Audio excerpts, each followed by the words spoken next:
Hello అండి, welcome back to my channel Ramya mother. ఈరోజు easy and quick మెథడ్లో మీకు చికెన్ పికిల్ ఎలా పెట్టుకోవాలో చూపిస్తున్నాను అండి. ముందుగా అయితే మనం చికెన్ బ్రెస్ట్ పీస్ తీసుకోవాలండి. మొత్తం ఏంటంటే పీస్ అనేది మనం మెత్తడి పీస్ తీసుకుంటే చాలా బాగుంటుంది. ఒకవేళ మీకు ఇంట్రెస్ట్ ఉంది అనుకుంటే మీరు సాఫ్ట్ బోన్స్ ఉంటాయి కదా, అవి కూడా యాక్సెప్ట్ చేసుకోవచ్చు. చూస్తున్నారు కదా, ముందుగా ఒక బౌల్లో చికెన్ మనం ఫ్రెష్గా కడిగేసుకొని కొంచెం ఉప్పు పసుపు వేసుకొని స్టవ్ మీద పెట్టేసుకోవాలండి. ఇది మనకి ఏంటంటే వాటర్ కానీ ఏమీ యాడ్ చేయొద్దు. సో ఓన్లీ సాల్ట్ అండ్ పసుపుతోనే మనకి దానిని మొత్తం ఉడికిచ్చేసుకోవాలి. ఇలా మనకి వాటర్ అనేది ఫామ్ అయిపోయిన తర్వాత వాటర్ అంతా ఎగిరిపోయేంత వరకు స్టవ్ మీద ఉంచుకొని చికెన్ మొత్తం డ్రై అయ్యేంత వరకు మనం సిమ్లోనే పెట్టుకొని ఈ ప్రాసెస్ అంతా చేసుకోవాలండి. సిమ్లో పెట్టకపోతే ఏంటంటే మనకి పీస్ అనేది గట్టిగా అయిపోతుంది, మాడిపోయే ఛాన్స్ ఎక్కువ ఉంటుంది. సో ఈ ప్రాసెస్ అంతా సిమ్లోనే కానిచ్చుకోవాలి.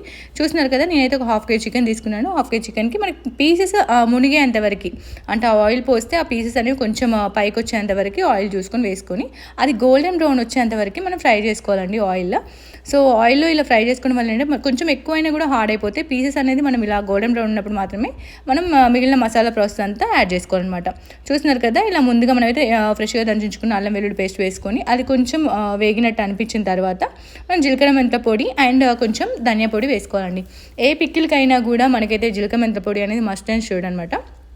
చూస్తున్నారు కదా, ఇలా మనం కొంచెం జీలకర్ర మెంతుల పొడి అండ్ కొంచెం ధనియా పొడి కూడా వేసేసుకొని మొత్తం కలిపేసుకోవాలి. చాలా సింపుల్ అండ్ ఈజీ అండి. బయట నుంచి తెచ్చుకోవాల్సిన పనే లేదు. ఒక 10 minutes మనం కిచెన్లో టైం కేటాయిస్తే మనకి చికెన్ పికిల్ అనేది రెడీ అయిపోతుంది. తర్వాత మనం కర్రీకి అయితే మనం 3 spoons అలా వేసుకుంటామండి. హాఫ్ కేజీకి 2 spoons అలా. ఒకవేళ పచ్చడికి అయితే మాత్రం 6 spoons పడుతుంది అనమాట కారం.